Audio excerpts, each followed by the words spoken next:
ஏன்னா தம்பி கேள்வின்னு கேட்டிங்களா, இது வந்து பொட்டாசியம் பெர்மாங்கனேட்டுங்க. இது வந்து எதுக்குன்னு கேட்டிங்கன்னா, ஒரு கிருமி நாசினியா செயல்படுது. அதே நேரத்தில் நம்ம கோழிகளுக்கோ, மாட்டுகளுக்கோ, ஆடுகளுக்கோ எதுக்கு புண்ணானாலும் சரி 1 லிட்டர் தண்ணியில் 1 கிராம்ன்ற அளவில் சேர்த்தணும். இது வந்து 5 கிராம் பாக்கெட்டு தான். இதோட விலை என்ன பார்த்தீங்கன்னா ரூ. 10 தான். அதிக ரேட்லாம் இல்லை, கம்மி ரேட்டு தான். நீங்கள் பக்கத்தில் இருக்க எல்லா மெடிக்கல் ஷாப்லையுமே கிடைக்கும். நான் மேக்ஸிமம் எதுக்கு யூஸ் பண்ணுவேன்னா, ஏன்னா கோழி வளர்த்துறேன் பார்த்தீங்கன்னா, அந்த கோழிகளுக்கு அம்மை நோய் ஒரு வெய்ய காலத்தில் அந்த நேரத்தில் என்ன பண்ணுவோம்னா, அதை தண்ணியில் 1 லிட்டர் தண்ணியில் கலந்து அது கண்ணில் படாத மாதிரி மூஞ்சி ஃபுல்லாக ஸ்ப்ரே பண்ணி விட்டோம்னா அந்த கோழி கொத்தி என்ன பண்ணணும் அம்மை நோய் பரவும். அதை வந்து கண்ட்ரோல் பண்ணணும்.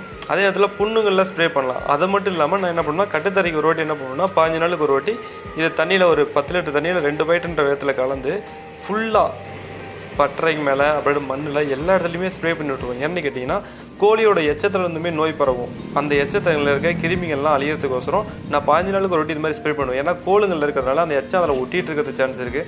அதுக்கோசரமே நான் என்ன பண்ணுவேன்னா, மேக்ஸிமம் இது மாதிரி 15 நாளுக்கு ஒரு வாட்டி அடிக்கிறதுனால ஏன்